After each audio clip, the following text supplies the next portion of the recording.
Bom dia mais uma vez, que a graça do nosso Deus esteja conosco nessa manhã, nos abençoando, nos fortalecendo para o estudo da sua palavra. E o tema que o Espírito Santo de Deus colocou no meu coração, no nosso coração nessa manhã, para estudarmos é missões. Missões, algo que é muito negligenciado nas igrejas. Precisamos estar atentos a essa palavra missões, que é uma atribuição muito importante que o Senhor Deus colocou na sua igreja. E um texto escolhido, básico, para esse estudo, encontra-se em Êxodo, capítulo 17.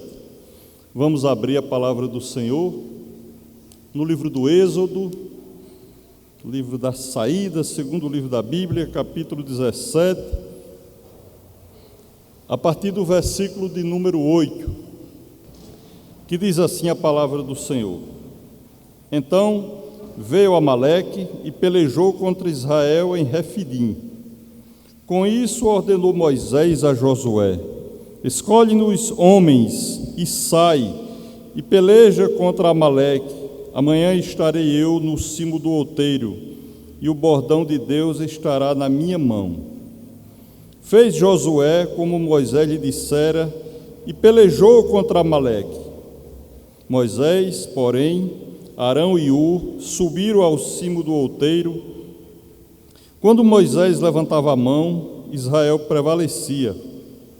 Quando, porém, ele baixava a mão, prevalecia Amaleque.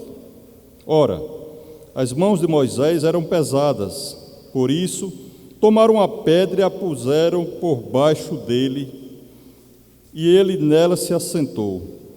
Arão e Hur sustentavam-lhe as mãos, um de um lado e o outro do outro. Assim ficaram as mãos firmes até o pôr do sol. Josué desbaratou Amaleque e seu povo a fio da espada. Então disse o Senhor a Moisés: Escreve isto para a memória no livro e repete-o a Josué. Porque eu hei de riscar totalmente a memória de Amaleque debaixo do céu.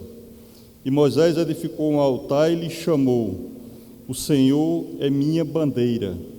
E disse: Porquanto o Senhor jurou, haverá guerra do Senhor contra Amaleque de geração em geração.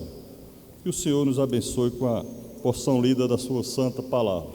Amém.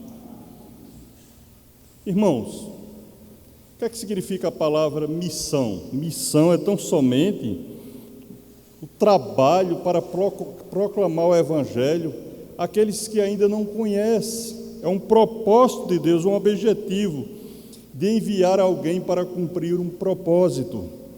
Muitas vezes fazemos uma menção diferente, pensamos numa coisa quase impossível de ser feita por determinada igreja, fazer missões. Na verdade, todo crente, ele deve ter um espírito missionário, porque todo crente, ele é um missionário. Nós temos que compreender isso, colocar isso na nossa cabeça. No decorrer do estudo, vamos perceber que todo crente, ele é um missionário. A palavra missão vem de míssil, aquele instrumento usado em guerra. Agora há pouco, alguns meses atrás, os Estados Unidos lançou um míssil sobre uma base iraquiana, onde ceifou a vida daquele general, Qassem Soleimani, lá no Irã. Então o míssil, ele vai aonde o homem, o ser humano não pode ir. O míssil vai lá e atinge.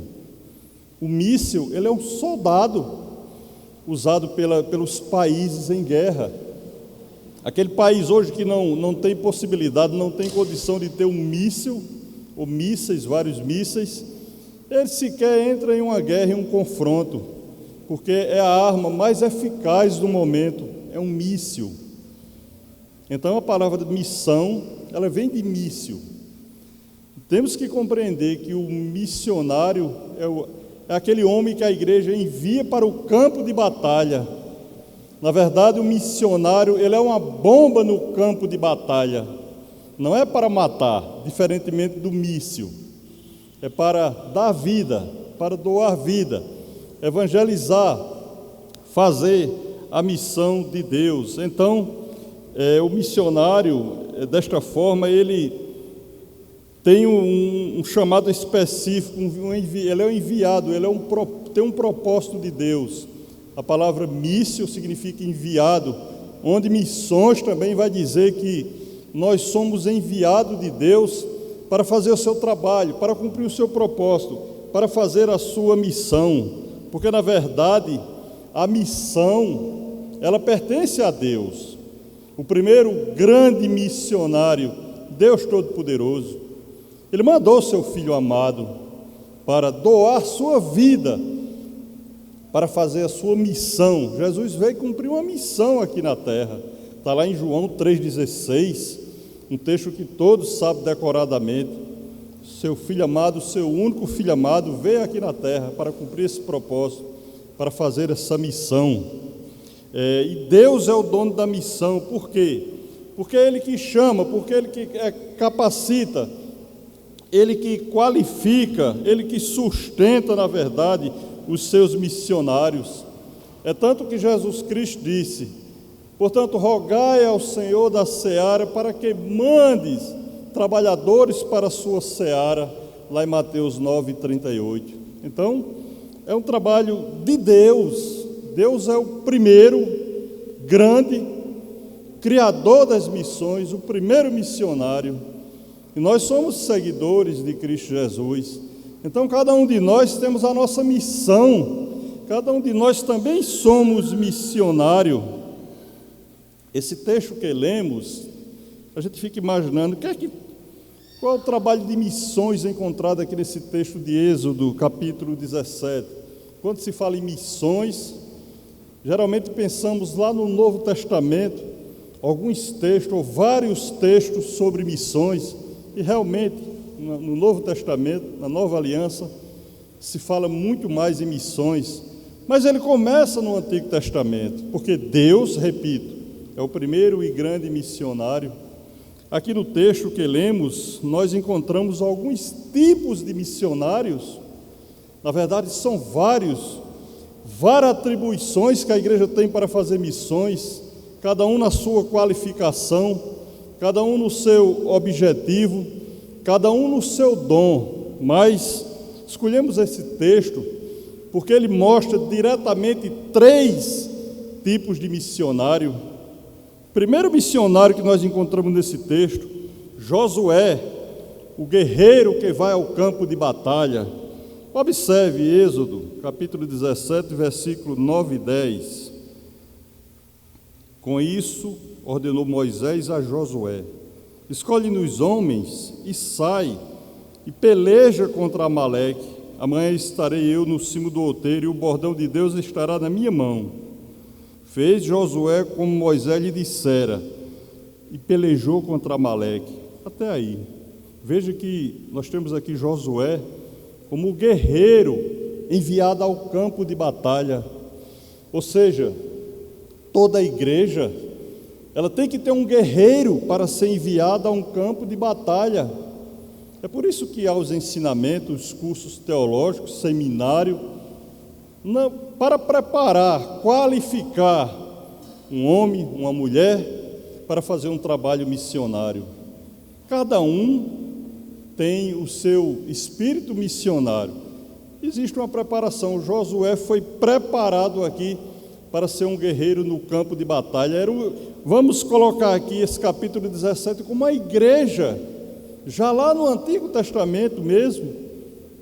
Não se chamava de igreja, mas fazendo a nossa analogia aqui, vamos colocar como uma igreja. E Josué era o homem, o guerreiro, aquele que botava a mão na massa, pegou a espada, regimentou os homens e foi para o campo de batalha. Mas nós temos outro tipo de missionário aqui nesse texto. Moisés, versículo número 11, o intercessor que ficava orando. Observe Êxodo 17, versículo 11. Quando Moisés levantava a mão Israel prevalecia. Quando, porém, ele abaixava a mão, prevalecia Amaleque. Ou seja, ali tinha um homem de Deus, tinha um grande missionário, Moisés, que era um homem de oração. A igreja tem que ter esse tipo de missionário. Aliás, ele é fundamental, um fator fundamental dentro de uma igreja são as pessoas que oram, são os missionários de oração. Porque não vai adiantar você mandar um homem a um campo de batalha para fazer um evangelismo e missões, sem ter pessoas orando, intercedendo a Deus na igreja pela vida desse homem. E aqui tinha Moisés, o homem de oração. Toda a igreja precisa ter o seu Moisés. Na verdade, graças a Deus, nós temos um grupo de irmãos que estão aqui no culto matutino, no culto de oração na sexta-feira à noite. Nós temos um grupo, é pequeno na verdade, mas temos um grupo de oração dentro da nossa igreja. Nós temos os nossos Moisés dentro da igreja. Mas ainda, outro tipo de missionário, terceiro tipo, os apoiadores que sustentam os braços de Moisés. Veja no versículo número 12. Ora, as mãos de Moisés eram pesadas, por isso tomaram uma pedra e puseram por baixo dele, e ele nela se assentou. Arão e Hur sustentavam-lhe as mãos, um de um lado e o outro do outro. Assim ficaram as mãos firmes até o pôr do sol. Observou aqui nesse texto que Arão e Hur eram os apoiadores, os homens que sustentavam. Moisés fisicamente não estava aguentando mais. Eles pegaram uma pedra, colocaram para Moisés se sentar, que ele não conseguiria ficar mais de pé. Moisés também não poderia ficar o tempo todo com os braços erguidos, levantados. Então Arão foi para um lado, Hur foi para o outro lado, cada um pegou o braço de Moisés e sustentou. Então a igreja precisa do missionário, aquele que vai ao campo de batalha. A igreja precisa do homem de oração, ou a mulher, ou os homens, ou as mulheres. E a igreja precisa dos apoiadores, trazendo para a realidade, financeiramente falando. Não tem nenhuma possibilidade de mandar um missionário ao campo sem oração e sem o apoio financeiro. É por isso que se trata de dízimo de ofertas na igreja, para sustentar. É um dos sustentáculos, e um dos maiores sustentáculos dentro da igreja. O maior investimento, vamos dizer assim, deveria ser feito em missões. Toda a igreja deveria ter essa consciência de ser apoiado, o fator missionário, ter o homem de oração, ter o homem que vai ao campo de batalha, mas ter apoiadores. Somos nós mesmos, com a fidelidade dos dízimos e das ofertas, e a igreja ter a condição de apoiar esses homens no campo de trabalho. Por isso que eu falei no início que é um assunto, infelizmente, negligenciado na igreja, mas nunca é tarde. Estamos aqui para colocar em prática o nosso espírito missionário. Nós temos totais condições de estar qualificando, ajudando, especificando a nossa igreja a investir mais em missões. Irmãos, nós temos duas metas na nossa vida cristã. Cada um de nós, ninguém foge desse sentido de ter duas métodos na nossa vida cristã. É de conhecer a Cristo e fazê-lo conhecido. Quando aceitamos Jesus Cristo como nosso Salvador, quando Ele nos chamou, nós conhecemos a Cristo e precisamos continuar conhecendo. Este sentido de conhecer o Senhor está na vertical, diretamente com Deus, o sentido de conhecê-lo. E o sentido de fazê-lo conhecido está na horizontal. Portanto, é a obrigação do crente crescer na graça, crescer no conhecimento, crescer na santificação progressiva, buscar a imagem de Deus através de Cristo Jesus diariamente. Nós conhecemos ao Senhor, verticalmente falando, conhecemos a Deus, mas precisamos crescer diariamente em buscar sempre a imagem de Deus, crescer na comunhão diariamente, na relação com Deus, crescer biblicamente falando no estudo teológico, escriturístico. Nós não podemos parar. Não é só aquele fator de eu conheci o Senhor, eu sou convertido. Precisamos ter uma manutenção, um trabalhar diariamente na presença de Deus. Precisamos colocar sempre em prioridade o conhecimento de Deus, a comunhão diária, o fator de estar conhecendo a Deus. Nós não podemos negligenciar de forma alguma, nem negociar esse sentido na nossa vida por nada. O fator de estar buscando ao Senhor diariamente, se entregando a vida diária, o dever vertical. Agora é eu e o Salvador, você e o Salvador. A partir do momento que a gente conhece ao Senhor, é você e Ele. Foi o grande propósito da morte de Jesus Cristo, nos reconciliar com Deus. Se Jesus Cristo teve o propósito de morrer, ser crucificado ali, morrer, ser sepultado, ressuscitado, subir ao céu, estar intercedendo por nós, ter mandado o Espírito Santo para estar ao nosso lado, nós agora temos um trabalho diretamente com Cristo Jesus e não podemos vacilar nesse sentido. Não podemos vacilar nessa aliança que Cristo fez conosco, de conhecê-lo diariamente. É por isso que Oséias, o profeta Oséias, lá no seu livro, capítulo 6, verso 3, ele disse: conheçamos e prossigamos em conhecer o Senhor, parte A. Então, eu não posso ficar parado. Missões não é uma igreja parada, é conhecer e prosseguir em conhecer o Senhor. Você já está fazendo a sua missão individual com Deus. A primeira missão é conhecer o Senhor e prosseguir conhecendo, crescer no Espírito, ter fome de Deus, não querer mais nada além disso do que ter fome de Deus. Muitos crentes, infelizmente, nos dias de hoje, se preocupam muito com as bênçãos de Deus, com aquilo que o Senhor pode lhe dar. Mas, irmãos, o quanto o Senhor já nos deu. Em primeira instância, Ele nos salvou, nos deu uma vida espiritual. Eu quero as bênçãos de Deus, evidentemente, mas não só isso. Isso é muito pequeno, é muito pobre eu querer só as bênçãos de Deus. Eu preciso de avivamento.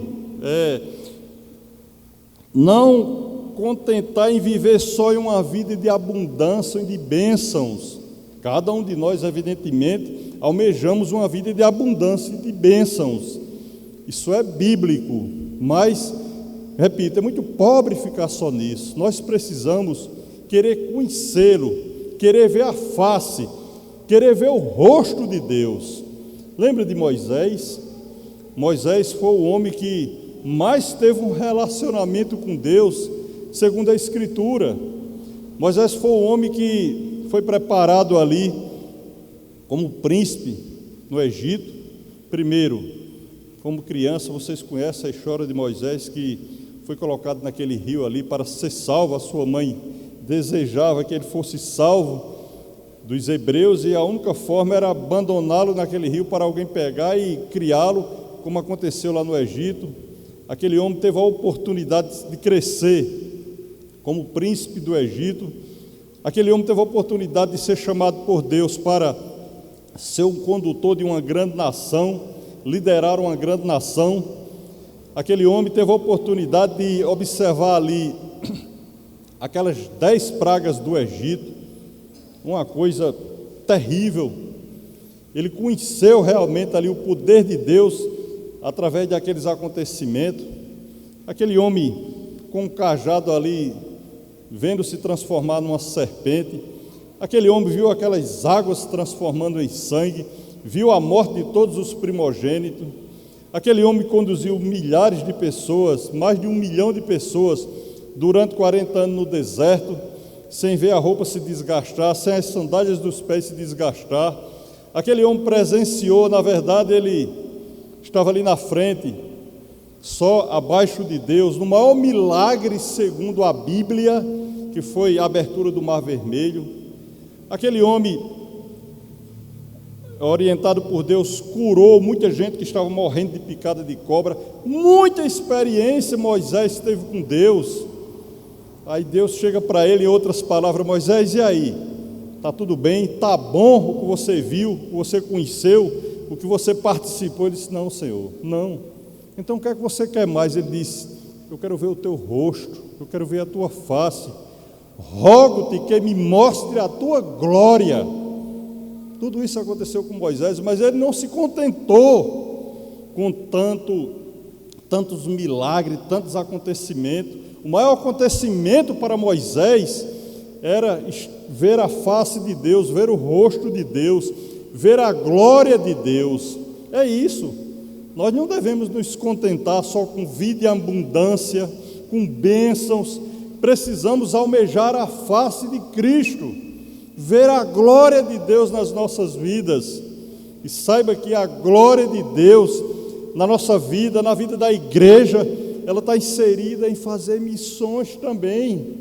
É atribuição, é ordem. Vamos observar daqui a pouco que missões é ordem de Deus para com a igreja. E nós, na verdade, por muitas vezes, pela maior parte do tempo, do ano, na verdade, negligenciamos. Mas ainda, agora na horizontal, outra grande meta na horizontal é fazê-lo conhecido. Primeira meta, nós conhecemos a Deus. Agora, fazê-lo conhecido, que é o sentido de missões. Você já conhece a Deus, já nasceu de novo, Ele habita no seu coração, eu sei disso, mas agora precisamos fazê-lo conhecido. É anunciar o Evangelho, anunciar as boas novas, anunciar a salvação, o sentido de fazer missão, no sentido horizontal, de fazê-lo conhecido. Essa é a nossa função. Irmãos, veja o estado, a situação do mundo, na nação mundial hoje, o que é que está acontecendo. Nos últimos dias aí nós estamos convivendo com essas notícias daquele coronavírus, aquela epidemia, onde já matou mais de 2.000 pessoas, começando pela China, e aqui e acolá aparece em outro país, está se ramificando, se espalhando. Por mais que os governantes, com a tecnologia, com a ciência, com o avanço da ciência, procurem combater essas epidemias, elas vão se alastrando, vão se disseminando. Veja a situação do mundo. Nós sabemos que não é nenhuma novidade, é bíblico. Lá em Mateus, capítulo 24, capítulo 25, vai nos dizer sobre essas epidemias que está se alastrando. Veja em relação à violência, à falta de paz no mundo. Por mais que os governantes preparem exército, se esforcem, se qualifiquem, não combate a paz, a violência cada dia crescendo, não precisa ir muito longe. Só observar aqui o nosso país, bem pertinho, a situação que está o estado do Ceará. Em 48 horas morreram mais de 50 pessoas assassinadas, aqui pertinho, fronteira com a Paraíba, não precisa ir muito longe. A situação que encontra-se o nosso mundo, cada dia piorando.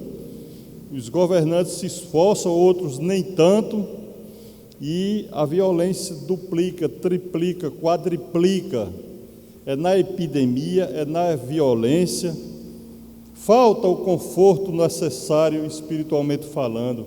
Então entra o papel da igreja de Deus no sentido de fazer missões. Veja o quanto precisamos fazer missões, nos qualificar na palavra de Deus. Só quem muda o mundo é a mão de Deus Todo-Poderoso, usando a sua igreja aqui na terra, quem pode mudar a situação. Estamos agora nesse período aí da festa da carne, do carnaval. Quantas pessoas não vão morrer nesse período? Já morreram semana passada para cá. Quantas pessoas estão vão ficar aí numa cadeira de roda, com os acidentes, com os incidentes? Quantos jovens vão entrar no mundo da droga? É uma carnificina, quando a gente começa a pensar na epidemia mundial, na falta de paz de um modo geral. Aí entra o trabalho missionário da Igreja de Deus, entra, e não pode ser diferente. Temos que promover a paz no sentido de evangelizar, de trazer os benefícios para com o mundo. Quando eu digo mundo, começando até mesmo dentro da nossa própria casa, da nossa rua, do nosso bairro, da nossa cidade, conforme Jesus Cristo mandou evangelizar, pregar em Jerusalém, nos 4 cantos do mundo, nos bairros, na cidade. Não tem lugar específico para a Igreja do Senhor fazer missões. Eu conheço uma jovem lá na minha cidade, na minha terra natal. O nome dela é Júlia. É uma irmã em Cristo Jesus. Ela é da 13 de maio. E ela fez o curso de missões, missionário. E ela estava falando para mim que estava fazendo a preparação, fazendo o curso também de espanhol, para ir evangelizar no Equador. Nada contra o Equador, nem país nenhum. É ordem de Deus evangelizar no mundo inteiro. Mas eu fiquei assim pensando, observando. Claro que eu não falei para ela para não frustrá-la, mas eu disse: a irmã quer ir evangelizar no Equador, mas se esquece de Adamastor, que tem um vizinho dela chamado Adamastor, que está lá nas drogas, na bebedice, precisando de evangelização. Ou seja, muitas vezes a gente quer evangelizar fora, no lugar distante, mas temos um vizinho, temos uma pessoa dentro de casa que precisa de evangelização. Repito, não tem nada contra evangelizar no exterior, porque é uma ordem do Senhor, mas precisamos começar na nossa casa, começar na nossa rua, no nosso bairro, na nossa cidade. Campina Grande tem tanta gente para ser evangelizada, as cidades circunvizinhas, e a igreja, na verdade, deve ter uma qualificação para com isso. Os nossos jovens, eles não estão aqui, estão ali na sala dos jovens, adolescentes, mas a gente pode transmitir para com eles. São as pessoas que têm mais possibilidade de evangelizar, não desmerecendo os outros, mas os jovens têm as melhores condições de fazer um evangelismo. Por quê? Os jovens, eles ingressam na faculdade, eles estão saindo do ensino secundário de um colégio, estão ingressando na faculdade. Qual seria mais eficaz? Um jovem se dirigir a outro país, outro estado, onde ele vai encontrar muita dificuldade, ou ele evangelizar dentro da faculdade onde ele está ingressando? É a maior missão que Deus coloca na vida de um jovem, ele entrar numa faculdade. Ele começa a ser um missionário dentro de uma faculdade. Ele tem a possibilidade ali de ter contato com centenas de pessoas diariamente, quase que diariamente. Então, é uma ferramenta poderosa dentro da igreja, os jovens, principalmente quando estão entrando numa faculdade, que tem contato com muita gente. Você vai ao exterior, vai ter a dificuldade da língua, vai se adaptar àquele local, vai evangelizar 4, 5 pessoas numa faculdade. Repito, tem possibilidade de evangelizar centenas de jovens. Eu gostaria que vocês observassem um texto no livro de Daniel, para comprovar aquilo que estamos falando. Livro de Daniel, capítulo 1, versículos 3 e 4.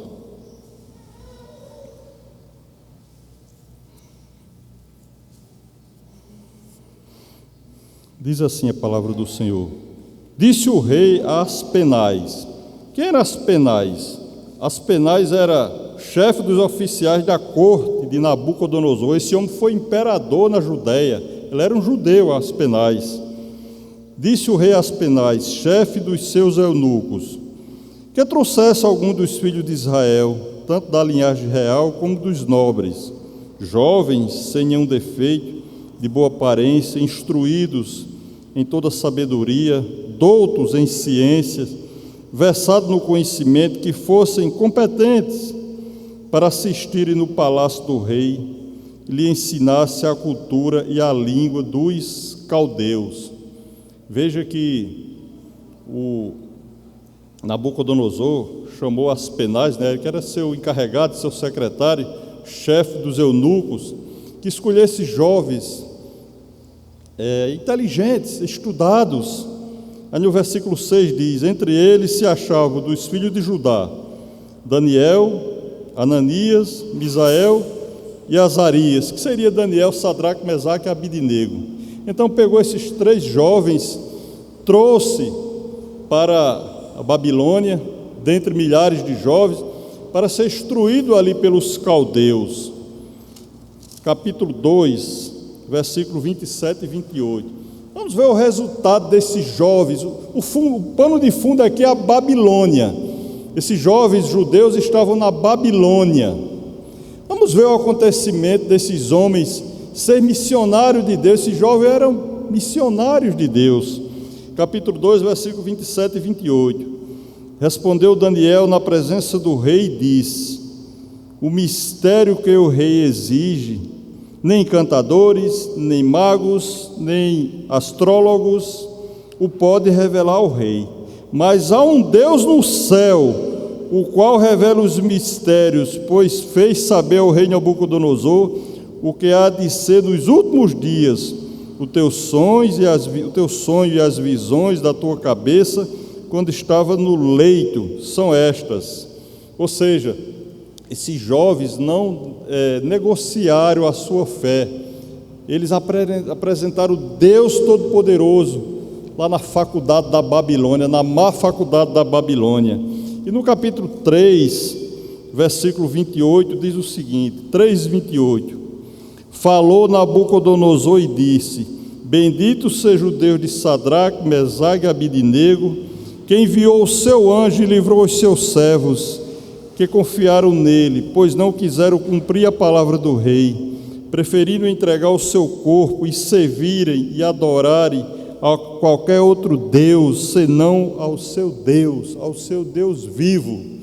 Esses jovens não negligenciaram sua fé, não negociaram sua fé, entraram na faculdade da Babilônia, dos caldeus, mas prevaleceu aquilo que eles tinham no seu coração, o desejo de fazer missões, o desejo de apresentar a Deus.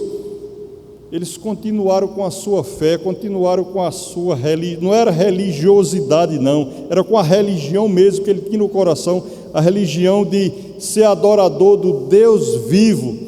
Então por isso que eu digo, irmãos, que os jovens têm muita possibilidade de fazer um trabalho missionário. Nós como pais poderemos informar, instruir os nossos jovens aonde ele está, que tem muito mais possibilidade, colégio, faculdade, de estar lá pronunciando o nome de Deus, não negligenciando o nome do Deus Todo-Poderoso. Então, nós iremos abrir as nossas Bíblias em 1 Timóteo capítulo 2, 1 Timóteo capítulo 2, para observarmos o porquê, alguns ensinamentos, porquê a igreja deve fazer missões. O apóstolo Paulo, um dos grandes, o maior missionário, vamos dizer assim, o homem que mais abriu igreja, o homem que mais percorreu países, levando a mensagem missionária, fazendo a abertura de igreja.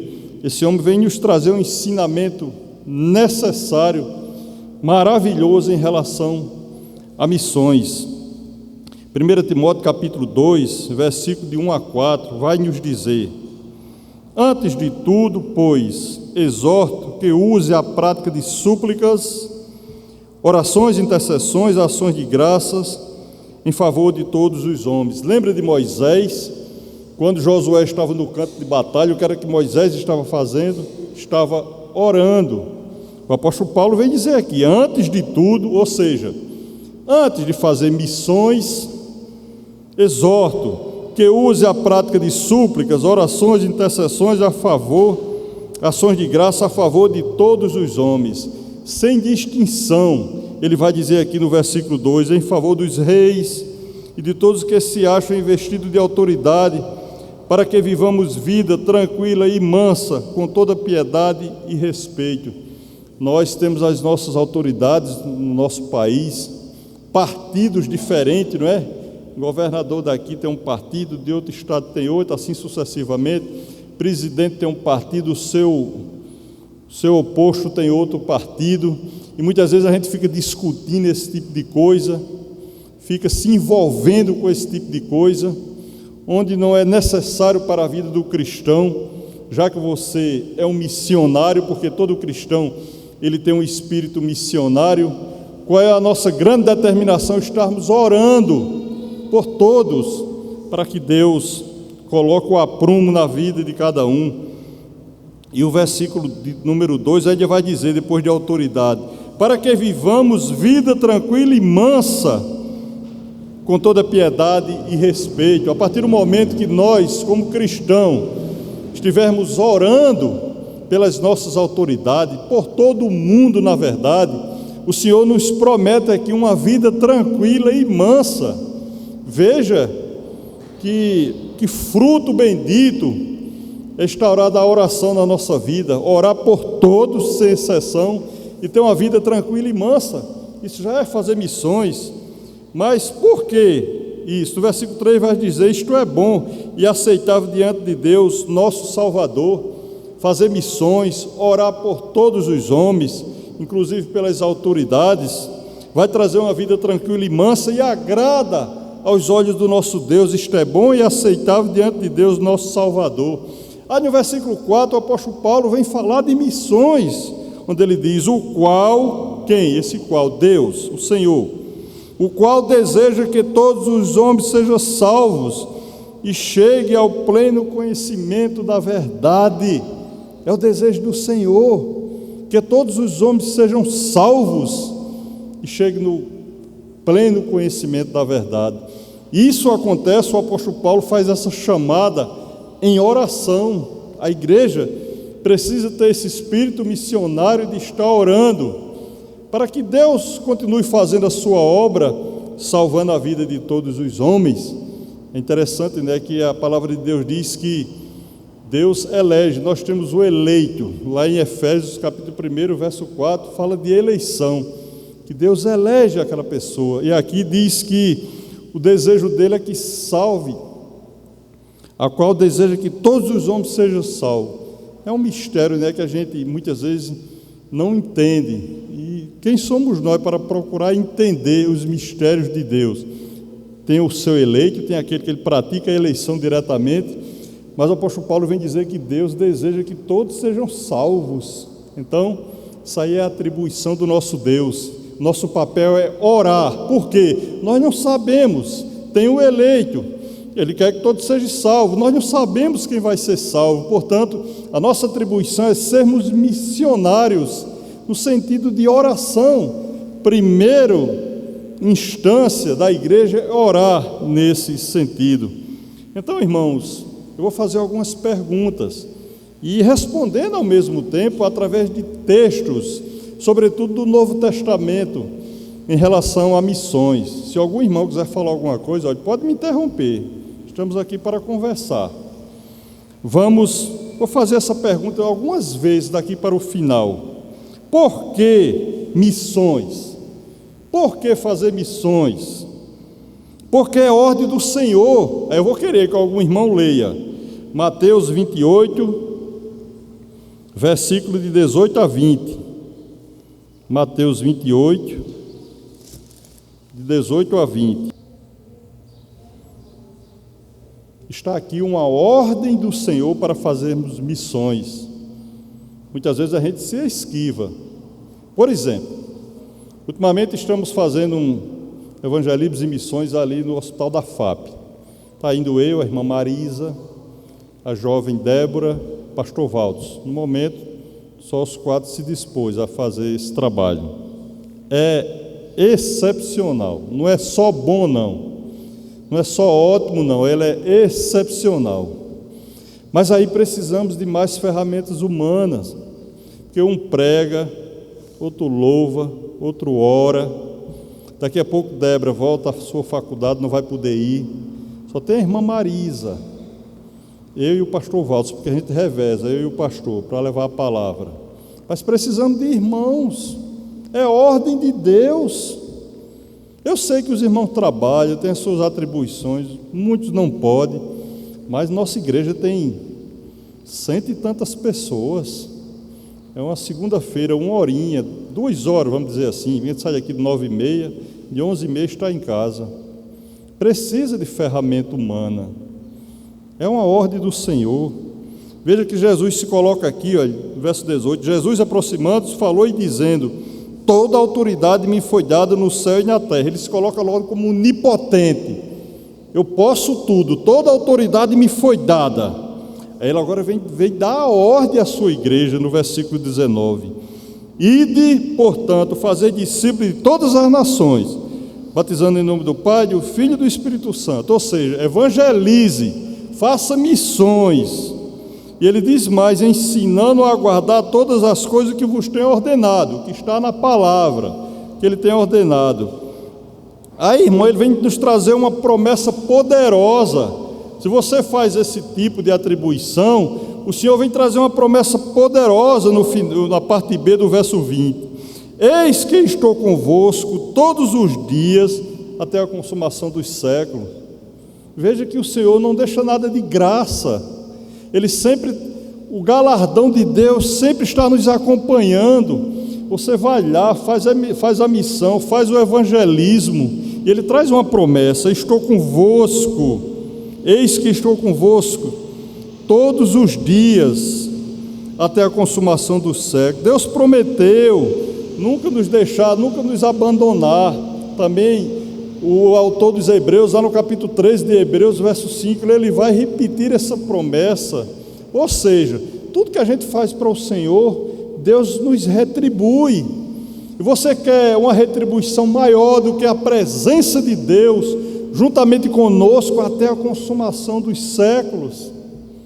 Então, é uma ordem do Senhor que fazemos evangelismo e missões. Ele mesmo é o nosso grande exemplo. Se você voltar um pouquinho em Mateus 20, 28, ele mesmo é o nosso grande exemplo, Jesus Cristo. Mateus 20, 28. Estou já chegando aqui. Vai nos dizer: tal como o Filho do Homem, que não veio para ser servido, mas para servir e dar a vida em resgate por muitos. Então, tal quanto ele, tal qual ele, nós também sejamos assim, promover vidas. A partir do momento que a gente prepara, vai ali o campo, faz a missão, faz o trabalho evangelístico, estamos doando vida, estamos contribuindo com a misericórdia do Senhor em estar ajudando aquelas vidas. Como eu falei, que é excepcional o trabalho de missões. Eu também não tinha essa experiência, já tinha feito alguns trabalhos de missionário, mas dentro de um hospital, diretamente numa ala de pessoas com doenças graves, eu não tinha participado ainda, e sempre que puder estarei lá fazendo isso, porque olha, é muito preocupante. A gente chega, está lá uma ala, às vezes chega em determinada ala, tem 3, 4 pessoas com doença grave, muitos no estado terminal, gemendo de dor, a situação difícil. A gente chega, prega a palavra, fala de Deus, transmite, a palavra de Deus transmite alegria para aquelas pessoas. No final do trabalho, a gente vê aquelas pessoas sorrindo. Quando chega, eles estão chorando, gemendo. No final do trabalho, 10 minutinhos, não é mais do que isso, está aquelas pessoas rindo, alegre, transmite uma esperança na vida daquelas pessoas. É muito gratificante quando a gente chega na outra segunda-feira, aquelas pessoas já não estão mais naquela ala, nós não sabemos se tiveram alta ou foram chamadas, faleceram.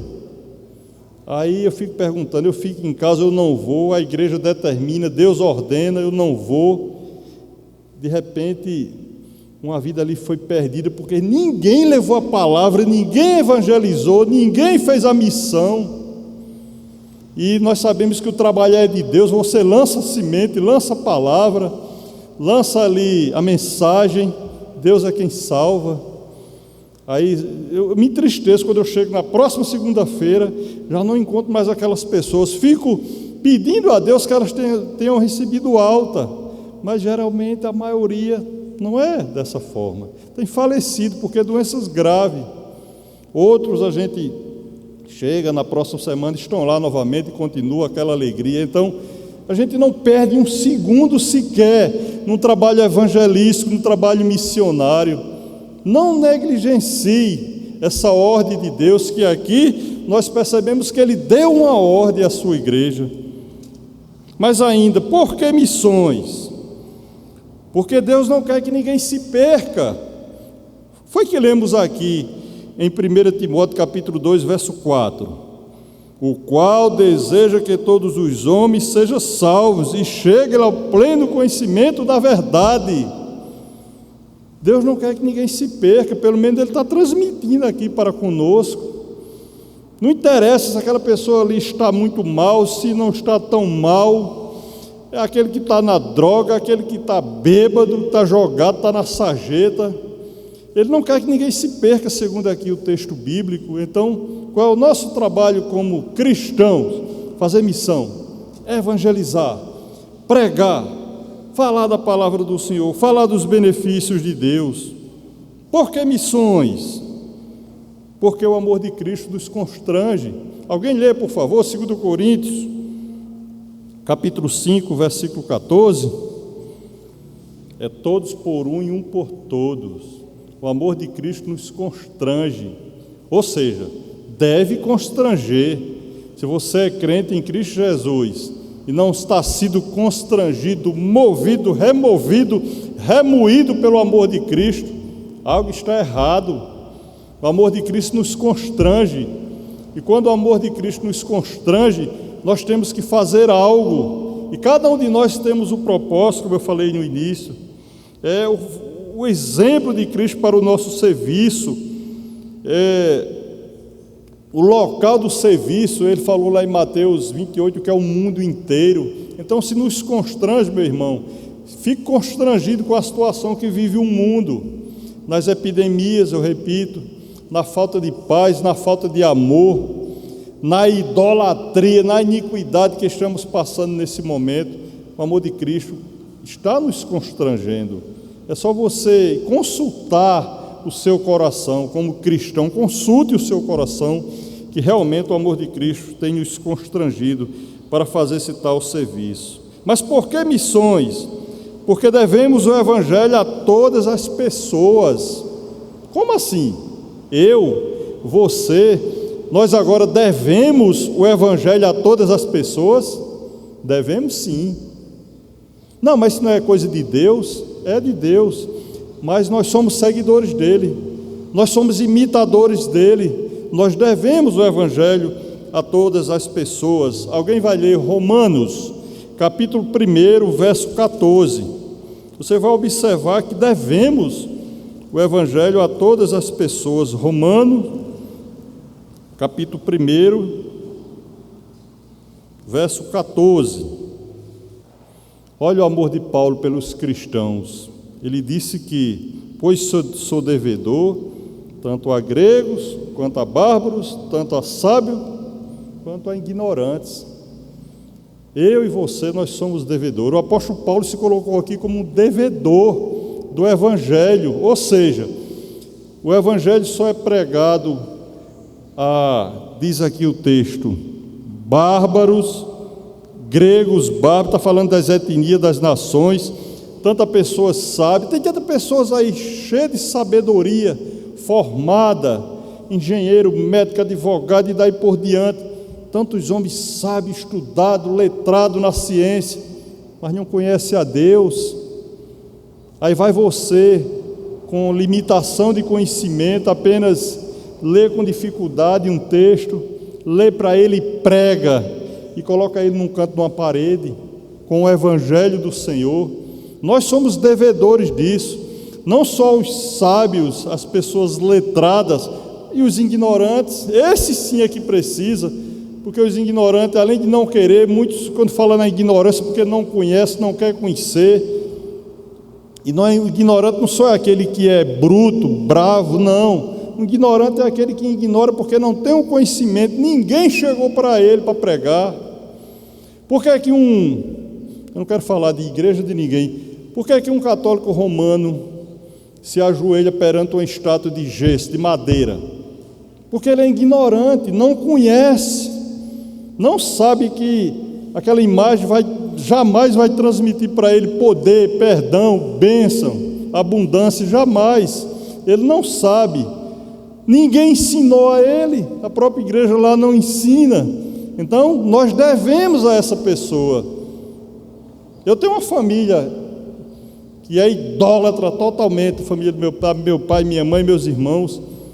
Eu tenho que dizer, ele já disse, apesar que eles ignoram, mas que aquilo ali não vai trazer nada para a sua vida, nenhum lucro, mesmo ele achando ruim, retrucando, eu tenho que dizer. O apóstolo Paulo disse, nós somos devedores desse evangelho, você deve, eu devo a quem não conhece. Precisamos abordar no nosso trabalho, a maioria dos irmãos aqui trabalham, outros já são aposentados, mas no nosso trabalho nós temos um campo fértil. Eu fiquei me lembrando estudando esse texto, lembrando de um irmão, o presbítero Antônio Gomes. Antônio Gomes é vendedor, do gás de cozinha. O irmão visita muita casa.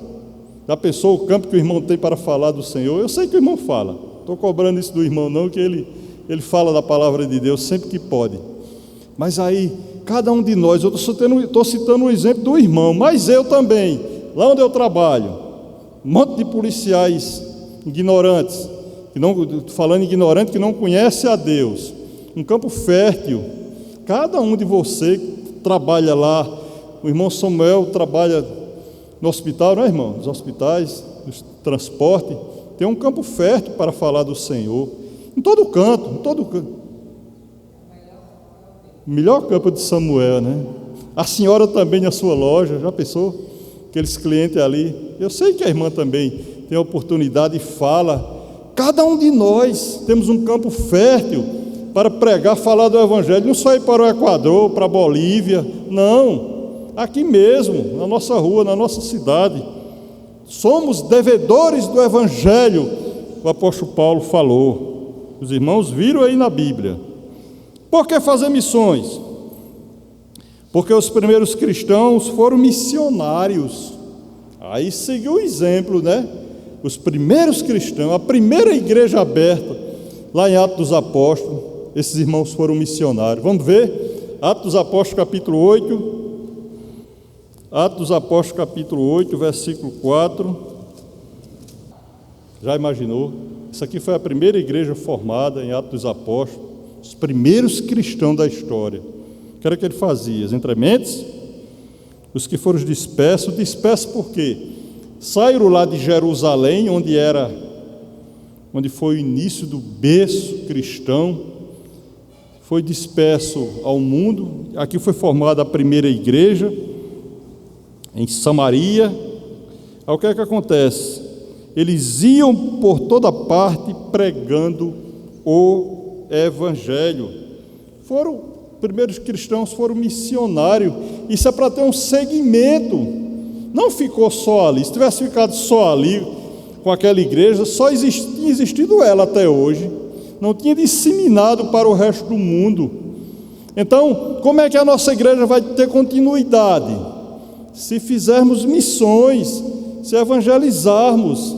Você quer ver essa igreja morrer? Não morre não, porque Deus é quem está na frente. Mas quer ver ela ficar minguada? Não fale da palavra de Deus, não evangelize, não ore, como Moisés estava fazendo lá na igreja do Êxodo. Não seja mantenedor, não contribua, a igreja vai minguar. Isso é um trabalho que se completa, um se completa com o outro. Ora, vai ao campo, ora e contribui. Então, para a igreja ter continuidade, como os cristãos lá de Atos dos Apóstolos começaram a ser missionários, precisamos continuar. Mas por que ainda fazer missões? Porque o fruto de missões traz grande alegria. O fruto de missões traz grande alegria. Atos capítulo 14. Atos 14, verso 27. Olha que beleza, né? Os irmãos fizeram a missão, fizeram a sua missão, e o fruto foi alegria. Ali chegado de quê? Depois das missões, depois do trabalho missionário que fizeram, ali chegados, se reuniram na igreja, relataram quantas coisas fizera Deus com ele e como abriram os gentios a porta da fé. Essas pessoas estavam regozijadas, jubilando, alegres por ter feito as missões, pelo que Deus tinha feito nas suas vidas e aberto a porta da fé para os outros. Voltando a falar do trabalho lá da FAP, quando a gente volta, permita-me falar, segunda-feira passada, eu fui fazer o trabalho lá com as irmãs. O pastor entrou em contato comigo no domingo à noite. Eu estava no trabalho, no domingo passado. O pastor entrou em contato perguntando se eu poderia ir na segunda-feira. Mesmo sabendo que eu estava trabalhando, mas lá o trabalho começa de 10 horas. Eu digo, dá, pastor, eu chego em casa umas 8 horas, dá tempo. Tudo bem, me dispus. Mas eu não imaginava que ia passar a noite acordado lá no trabalho. A noite em claro. Deu muita ocorrência por lá. Passei a noite em claro. Fui chegando em casa de manhã às 7h30, 8 horas, me arrastando. Eu não tinha condição nem de falar. Inclusive eu falei para o Albanito, eu dei a palavra ao pastor que ia fazer o trabalho na FAP hoje, mas eu não estou aguentando nem falar, quanto mais ficar de pé. Digo, mas eu dei a palavra, eu vou, não sei como, mas vou. E tomei um banho, tomei café por ali, me aprontei, saí. Fui à força fisicamente falando. O espírito estava de pé, graças a Deus. Mas fisicamente falando, eu fui à força. Mas quando chegamos lá, que participamos do trabalho, que eu vi a alegria, o fruto do Espírito Santo habitando na vida daquelas pessoas que a gente transmitia a palavra, me renovei, meu irmão. Quando eu voltei, parecia que eu tinha passado a noite dormindo até 9 da manhã. O físico, ele vibrou, subiu o físico. O espírito nem se fala, a alegria total. Então, o evangelismo, a missão, transmitir a palavra de Deus, renova, restaura, traz alegria. Os irmãos aqui de Atos dos Apóstolos, quando eles faziam a missão, evangelizavam, que voltavam, se reuniam na igreja. Vamos ver aqui o texto novamente. Ali chegados, reunidos na igreja, relatava quantas coisas fizera Deus com eles e como abriram aos gentios a porta da fé. Então não vai voltar vazio, não. O trabalho de missões que a igreja faz, jamais ele vai voltar vazio. Tenha certeza disso. Se coloque como a palavra de Deus, conforme a palavra de Deus está nos ensinando. Eu estava citando esses exemplos aqui, não é para glória nem honra para mim, não. Toda honra e toda glória para o Senhor. A gente fala, inclusive o pastor disse, Mário, fala alguma coisa de experiência própria de missões. Eu estou falando, uma experiência própria. A honra e a glória é de Deus. Você quer sentir, vá e faça também. Você vai voltar fortalecido. Ah, irmão, mas eu não sei chegar no hospital, eu não sei entrar numa aula daquela, eu não sei abordar aquelas pessoas, eu não fui treinado para isso. Acompanhe. Quem tem qualificação, acompanhe, vá louvar, vá orar junto conosco. Só o fato de você estar presente lá, tenha certeza que você está fazendo a missão de Deus. Está indo, o ide, que ele falou em Mateus capítulo 28. Mais ainda, por que fazer missões? Porque as portas ainda estão abertas, as portas ainda não se fecharam. Apocalipse 3:8. Por que fazer missões? Como é o negócio? Isso é muito forte, né, irmãos? Para absorvermos, colocar no nosso coração. Conheça tuas obras. O Senhor conhece o que é que você está fazendo. Se você está fazendo ou não está fazendo, Deus conhece. Ele conhece qual a sua disponibilidade e disposição. Disponibilidade é uma coisa, disposição é outra. Muitas vezes a gente não tem disponibilidade, está trabalhando.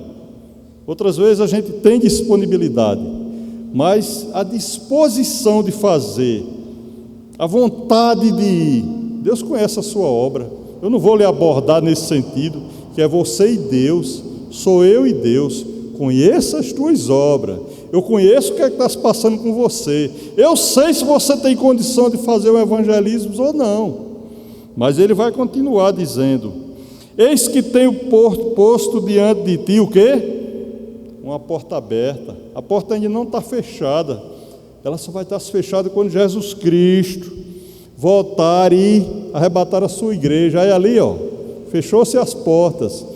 Mas, enquanto estivermos aqui, diz aqui o texto que as portas estão abertas, é para adentrarmos nessas portas, evangelizar, fazer missões, falar da palavra do Senhor. E ele diz mais: a qual ninguém pode fechar. Deus sabe que temos pouca força, entretanto, guardaste a minha palavra e não negaste o meu nome. Nós somos limitados, frágeis, fisicamente falando, pouca força. Eu falei agorinha, quando eu cheguei do trabalho, sem força para nada. Mas, o que é que o texto diz? Tem poucas forças, entretanto, guardaste a minha palavra e não negaste o meu nome. Ou seja, eu fui, eu tenho que ir. É Deus que está me dando capacidade, condições de ir. A força, Ele vai suprir, porque Ele é a nossa força. Louvado seja o nome do Senhor. Quero ver se dá tempo, o que eu preparei aqui. Por que missões? Porque deste modo apressamos a volta de Cristo. Como é o negócio? Se eu faço missão, eu vou apressar a volta de Cristo, e eu tenho poder para isso, para apressar a volta de Cristo? Não, não tenho não, mas a palavra tem. Você fazendo a missão, você tem possibilidade de apressar a volta de Cristo. Segundo Pedro, capítulo 3, verso 12. Então, no início do versículo, esperando e apressando a vinda de Deus. A partir do momento que fazemos missões, estamos, segundo Pedro capítulo 3, verso 12, estamos apressando a volta de Cristo, segundo a palavra, apressando e esperando a vinda do nosso Deus, por causa do qual os céus incendiados serão desfeitos e os elementos abraçados se derreterão. Há um movimento muito grande quando estamos fazendo missão, estamos apressando a vinda do Senhor, porque as pessoas estão tendo conhecimento. Quando se tem conhecimento, começa a ter mais esperança no seu coração em relação à vinda de Cristo. E quando estamos evangelizando, fazendo missão, a palavra nos garante sim que estamos apressando a vinda do Senhor. Por que missões? Por que fazer missões? Onde praticar missões? Jesus Cristo em Mateus 28 disse: por todo mundo, todo lugar, não tem um lugar específico. Nós fazemos ali um evangelismo no Sopão, na FAP, mas vai surgir outros lugares. Você escolhe um lugar de você fazer uma missão, um evangelismo, faz através das orações dentro da igreja, como mantenedor na obra de Cristo. O homem que vai ali ao campo, não tem um lugar específico. Ide por todo mundo, pregar o evangelho a toda criatura. Onde fazer missões? Onde vivemos? O último texto, Marcos capítulo 5, verso 19. Jesus, porém, não lhe permitiu, mas ordenou-lhe: vai para a tua casa, para os teus, anuncia-lhe tudo o que o Senhor te fez e como teve compaixão de ti. Por todo canto, meu irmão, começando da nossa casa, não é? Voltando àquela conversa que eu estava falando, não adianta eu querer evangelizar na Bolívia e esquecer de Olívia dentro da minha casa. Jesus, porém, lhe permitiu, mas ordenou, é uma ordem do Senhor: vai para a tua casa, para os teus. A gente muitas vezes se esquiva, se envergonha, se acovarda, somos tímidos em pregar para os da nossa casa. Vai para a tua casa, para os teus, anuncia tudo que o Senhor te fez e teve compaixão de ti. Anuncie o que Deus fez pela tua vida, pela compaixão que Deus teve da sua vida. Portanto, irmãos, é um assunto, repito, é negligenciado, mas nunca é tarde. Apocalipse 3,8 falou que as portas ainda estão abertas, temos total possibilidade. E eu vou concluir umas pequenas aplicações. Ser missionário não é profissão, não é um cargo. Ser missionário é algo que acontece no coração. Não é um cargo, não é uma profissão. Eu sou missionário, me trate só como missionário, que é só a minha atribuição é ser missionário. Para mim agora isso é um cargo. Eu sou uma autoridade de fazer missões. Não. Ser missionário é algo que é brotado, que acontece no nosso coração. Brota do coração, é criado do coração. É Deus que coloca no nosso coração. Existem muitas maneiras de ser missionário, seja indo para outros países ou no seu dia a dia. Missão não é feita só uma vez. Eu vou lá em tal país, tal estado, tal cidade, no hospital, seja lá onde for. Terminei aquele trabalho, pronto, eu agora fiz uma missão, tá bom, basta. Não, missão é feita no dia a dia, todos os dias precisamos fazer missões. E ainda, ser missionário é levar uma mensagem. A partir do momento que você prega uma mensagem, quer seja na igreja, quer seja em qualquer lugar, lá no seu trabalho, voltando falando dos trabalhos, as oportunidades que os irmãos têm no trabalho, levar uma mensagem, você está se colocando como missionário em qualquer instância. Falou da palavra de Deus, está se colocando como missionário. Não tem erro isso aí. Missionário não é um título que carrego. Missionário é obedecer à vontade de Deus. Nós não podemos carregar título de missionário, mas sim carregar a obediência a palavra de Deus, e Ele nos ordenou a ser missionários. Se nós não obedecermos, nós estamos pecando. Quando se não obedece a palavra de Deus, está pecando. Então precisamos obedecer a palavra de Deus nesse sentido. Quando você pratica missões, está em harmonia com o Pai. Como é? Mas quando eu não estou praticando missões, eu não estou em harmonia com o Pai, o crente nunca vai estar sem praticar missões. Nós praticamos missões 24 horas, porque o crente, no mínimo, ele está em espírito de oração diariamente. Tudo que você vai fazer na sua vida não é com oração na frente, então você sempre vai estar em oração. E quando o crente está no espírito de oração, ele está sempre sendo um missionário, tendo um espírito missionário.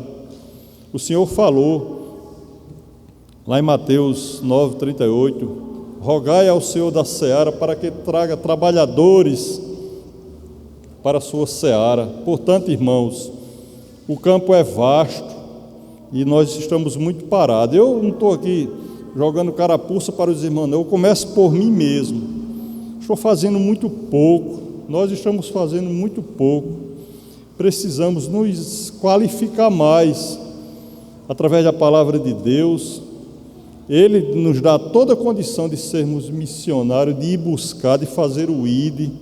E a nossa igreja está oferecendo. Antigamente, a gente não tinha nenhum campo de evangelismo. Hoje nós temos o Sítio Mônica, temos ali o Sopão, temos o Hospital da FAP, onde a igreja está indo. Temos 3 campos de evangelismo.